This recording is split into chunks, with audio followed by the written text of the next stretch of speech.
दोस्तों जय हिंद। कैसे हैं? उम्मीद करते हैं आप सब बहुत अच्छे हैं। दोस्तों मैंने आपको बताया था प्राकृतिक संपदा के बाद बताया था आपको मालूम है क्या, तो वह बताए थे आपको कि जो वायुमंडल होते हैं और वायुमंडल के कई सारे मंडलों में विभक्त किया गया है। खास पर चर्चा चल रहा था ओजोन के विषय में। तो बताए थे कि ओजोन का क्षय कैसे होता है, मतलब वह खराब हो रहा है। तो जब आपने बताया था कि सर ओजोन का जो क्षय हो रहा है दिन प्रतिदिन किसी न किसी रासायनिक अभिक्रिया के कारण हो रहा है, जैसे कि दाढ़ी बांधने वाले फोम, साबुन, उसके बाद तरह तरह के विभिन्न प्रकार के जो पेंट होते हैं, इन सब के कारण कहीं ना कहीं क्या करता है, रिएक्शन करके ओजोन का छिद्र बड़ा हो रहा है और मानव में तरह तरह के रोग का उत्पन्न भी होना शुरू हो गया। तो आज का इसी के लिए जो हम एक फोटो आपको लाए हैं। क्या लाए हैं? फोटो। ये जो देख रहे हैं 110 सेंटीमीटर तक ये जा रहा है तापमान। तो वायुमंडल के 4 क्षेत्र बांटा गया है। एक पृथ्वी वाला देख रहे हैं, एक जो जा रहा है देख रहे हैं ना, तो ये क्या हो रहा है, एक पूरा 60 पर काम कर रहा है, एक 50 पर पूरा बना हुआ है, एक 50 से नीचे वाला। तो ये पृथ्वी जो है 50 से नीचे वाला है। हम बताए थे कि सबसे ऊपर क्या करता है, सूर्य से निकलने वाली पराबैंगनी किरण। क्या है?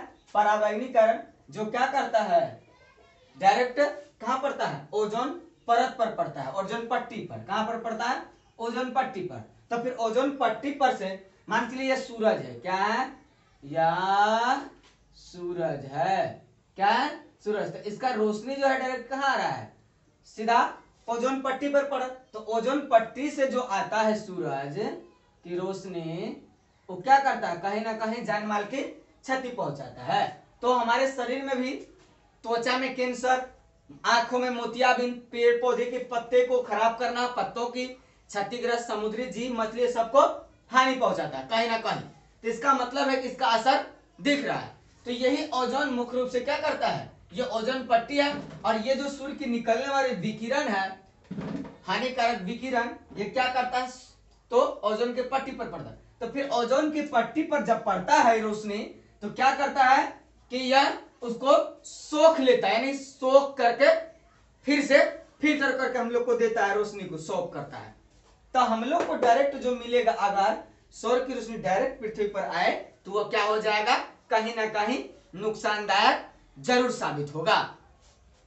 तो कह रहे कि अब हवा के बिना क्या कोई व्यक्ति जीवित रह सकता है? कोई कहे हाँ हम तो फ्रिज खरीद लेंगे, तो फ्रिज में सुतेगा, फ्रिज में घुस के बोलेगा, अरे नालायक कह के, वो तो ठंडा तुमको महसूस करेगा। ठंडू वो कहां से लाएगा, जब तक वो अंदर पंखा चलता है तो वो खींचता भारी हवा, नहीं खींचेगा तो चलवे नहीं करेगा।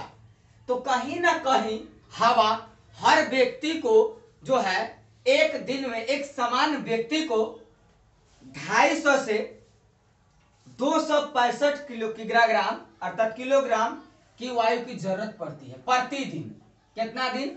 हर रोज एक समान व्यक्ति को 250 से 250 से 265 किलोग्राम का वायु की जरूरत पड़ता है।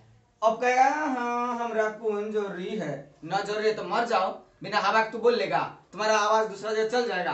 नहीं, आवाज जो हम लोग सुनते तब धमक धमक डीजे, वो भी हवा के माध्यम से हमको सुनाई देता है। अगर हवा न रहे तो सुनाई नहीं देगा, फिर संसार गूंगा हो जाएगा।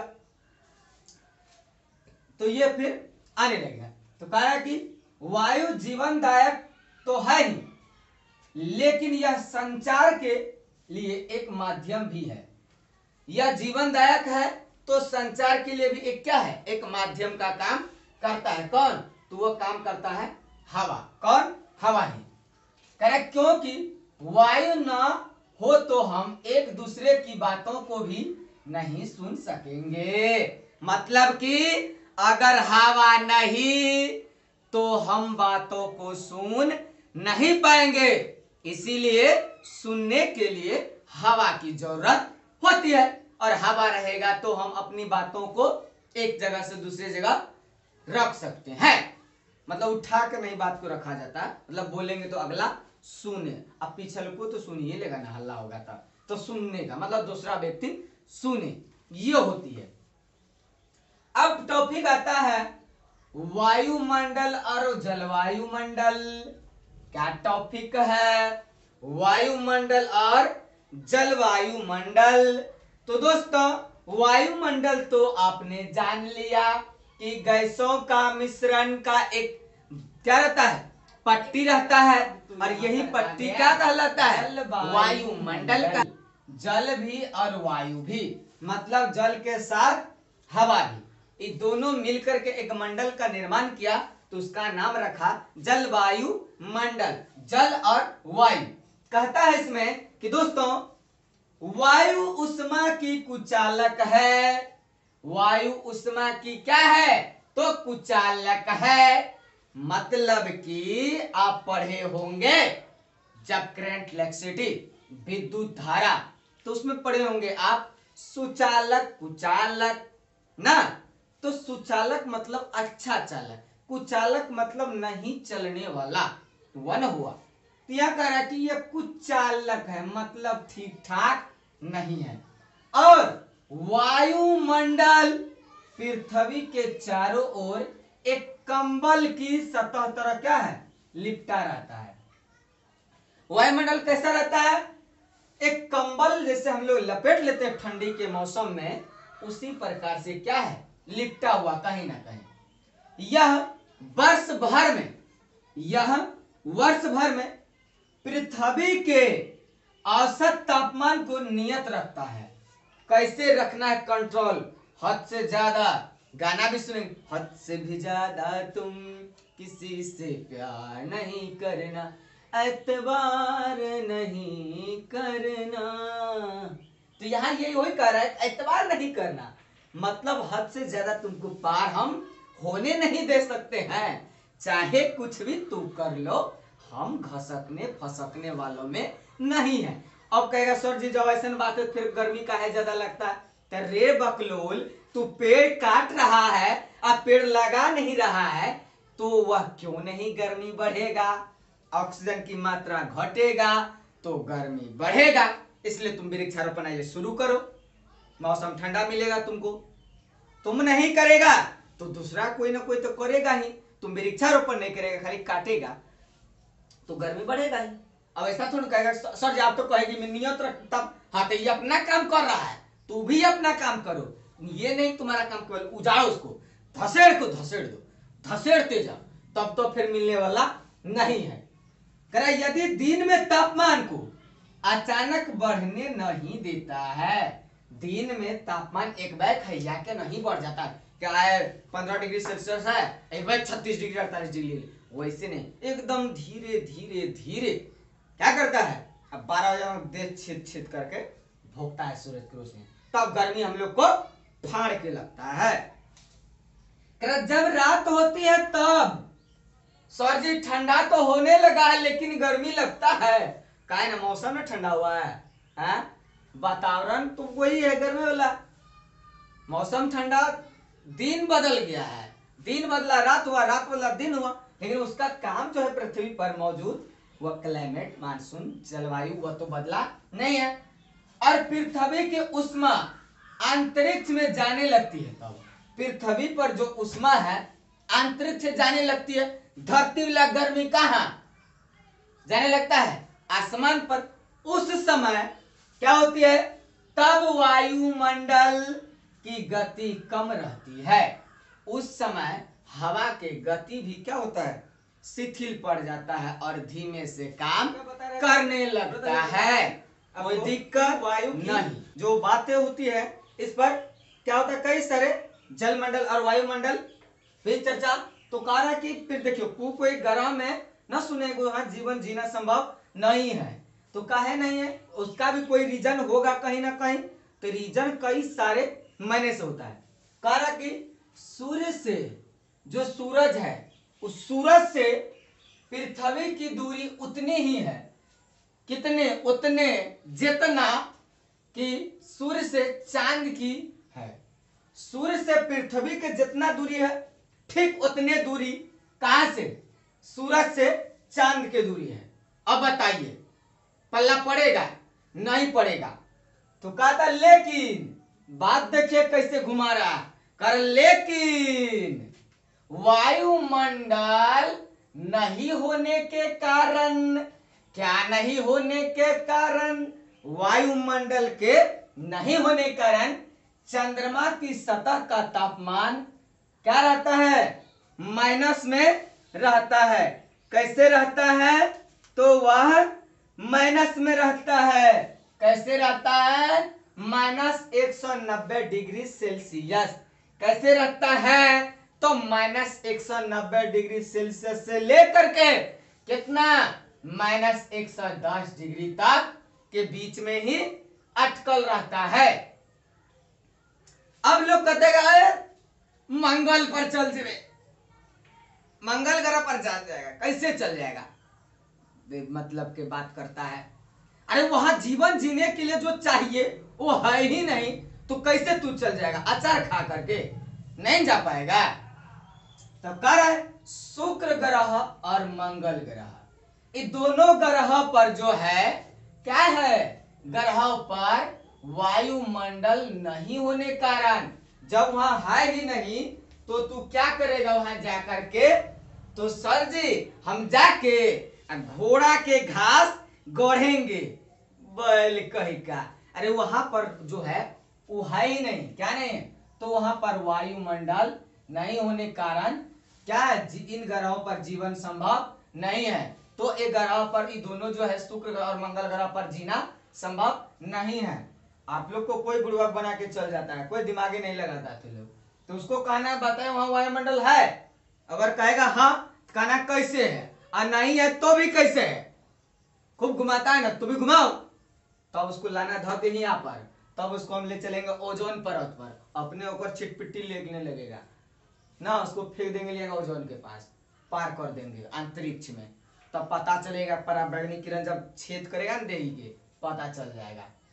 अब आता है वायु की गति। बताइए आपको हवा की गति कैसे पता चलता है, जब पत्ता हिलने लगे ना, पेड़ पौधे के पत्ता, धूल उड़ने लगे ना, पेड़ पौधे हिलने लगे, तब तो पता चलता है कि हवा है। हवा कहाँ नहीं है, हवा सब जगह है, हवा सब जगह है ना। पृथ्वी पर हर जगह वायु है, पृथ्वी जितना जगह में है उतना जगह में हवा है, प्रत्येक खाली स्थान में वायु है। जितना देख रहे हैं आपकी खाली जगह है वो खाली नहीं, भरल है, क्या चीज से, तो हवा से भरल है। वायु को हम देख नहीं सकते हैं लेकिन अनुभव करते हैं कि हवा सही मायने में है।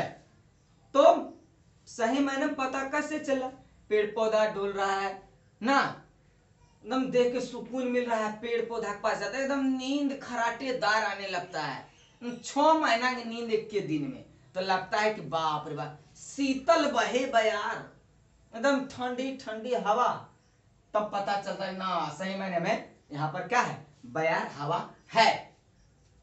वायु को हम देख नहीं सकते हैं, ये तो हम जानवे करते हैं ना, करा धूल उड़ना, पत्ता हिलना, यह सब जब होता है तब पता चलता है कि हवा है। और तो और हवा में क्या है, गति है, क्या है, गति है, स्पीड ना, एयर स्पीड, हवा की गति कर रही है।